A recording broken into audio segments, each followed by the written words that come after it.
C'était une journée d'hiver durant ma troisième année au secondaire. J'étais dans un cours normal.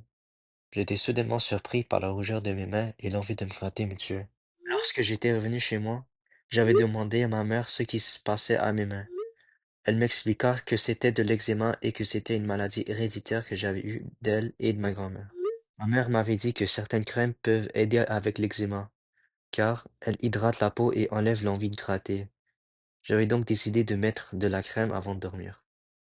Après cela, j'avais décidé de faire des recherches sur l'eczéma pour apprendre à mieux vivre avec cette maladie, et j'avais appris beaucoup de choses. D'abord, l'eczéma est une maladie chronique majoritairement causée par l'hérédité qui produit de la rougeur, des démangeaisons, une sécheresse de la peau. En effet, j'ai appris qu'il y avait plusieurs types de cette maladie. Parmi les 7 types d'eczéma que j'ai trouvés, la dermatite atopique est la maladie la plus commune. Elle cause des démangeaisons, c'est-à-dire qui nous donnent envie de gratter. Elle cause aussi une rougeur de la peau sèche, des bosses remplies de liquide. À cause de l'envie et de se gratter, on a tendance à déchirer la peau et cela pourrait faciliter une infection. Elle affecte principalement les bébés et les enfants. Deuxièmement, je vais parler de l'eczéma de contact. Elle est séparée en deux catégories, la dermatite de contact allergique et la dermatite de contact irritante. La différence entre ces derniers est que l'eczéma de contact allergique prend plusieurs jours à apparaître, tandis que l'eczéma de contact irritant agit plus rapidement sur le corps. De plus, l'eczéma de contact irritant est causé par les produits chimiques qu'on utilise souvent, comme les produits nettoyants. Troisièmement, une eczéma dyshydrosiforme cause des bulles de liquide et des allergies. Cet eczéma a l'air d'être difficile à éviter, car elle est causée par beaucoup de stress et une transpiration de la peau. Quatrièmement, l'eczéma nerveux est similaire à l'eczéma atopique parce qu'elle cause des démangeaisons, mais on peut le différencier car il est causé par une abondance de stress émotionnel ou un problème mental. Pour continuer, l'eczéma numulaire est la prochaine maladie que je vais expliquer. Elle affecte le corps en faisant apparaître des plaques en forme de cercle qui sont sensibles, sèches et qui découlent lentement. En cinquième lieu, l'eczéma variceux est une catégorie spéciale de cette maladie, car il est produit par une mauvaise circulation du sang envers les jambes. À cause de cela, les cellules sanguines et l'eau ont tendance à s'accumuler aux jambes. Ces symptômes sont l'envie de se gratter et une peau sèche. N'inquiétez pas de cette maladie, car elle affecte majoritairement les personnes âgées. L'eczéma craquelé est le dernier type d'eczéma dont je vais vous parler. Elle produit des craquelures d'environ 1 millimètre de taille aux membres inférieurs du corps, comme la hanche, le genou, la jambe, la cheville et le pied. Elle est aussi comme l'eczéma variceux car elle touche principalement les personnes âgées. D'autre part, j'avais aussi cherché comment je pourrais éviter mon eczéma, même si les crèmes hydratantes étaient adéquates.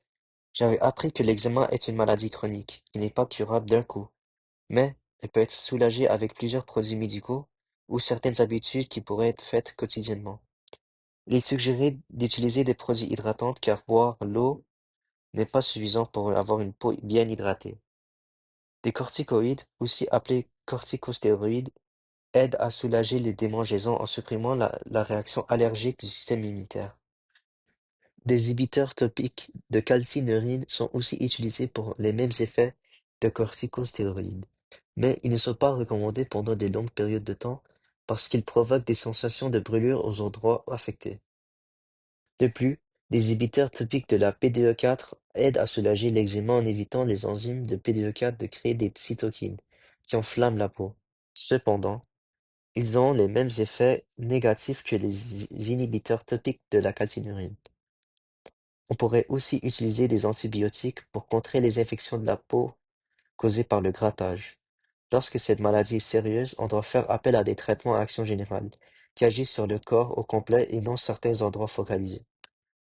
Par exemple, le cyclosporine, l'azathiopprine et le mofetil-mycophénolate sont parmi ce type de médicaments. Pourtant, il ne faut pas ignorer les effets secondaires qui pourraient être nuisibles. On suggère aussi d'utiliser la photothérapie pour soulager l'inflammation de la peau, mais la peau devient plus vieille et plus susceptible d'avoir un cancer. Les corticostéroïdes consommés oralement agissent plus que sa version normale, mais elle peut mener à l'ostéoporose, qui est une maladie des os. Pour finaliser, les médicaments biologiques comme le dupilumab, le lebrikizumab et le tralokinumab sont utilisés pour réduire l'inflammation, car ils sont très similaires aux inhibiteurs de pic de la PDE4. Lors de ma recherche, j'étais aussi curieux de savoir comment l'eczéma est causé. D'abord, elle est plutôt influencée par l'hérédité, car un enfant ayant un parent qui souffre de cette maladie a environ une chance de 50% à 70% pour l'avoir, et cette chance sera de 80% si les deux parents l'ont. Cependant, des facteurs environnementaux causent aussi de la dermatite.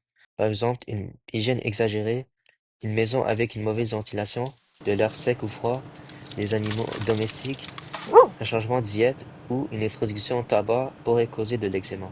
Dans mon cas, un climat froid et sec contribuait le plus à mon eczéma car le Québec, l'endroit où j'ai vécu pendant l'entièreté de ma vie, est un endroit qui a un hiver très froid et sec.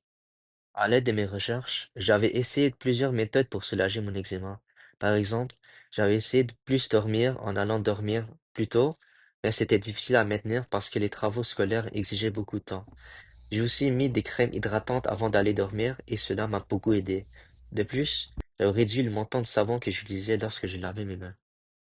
Grâce à mes recherches, j'ai pu mieux vivre avec mon eczéma sans inconfort.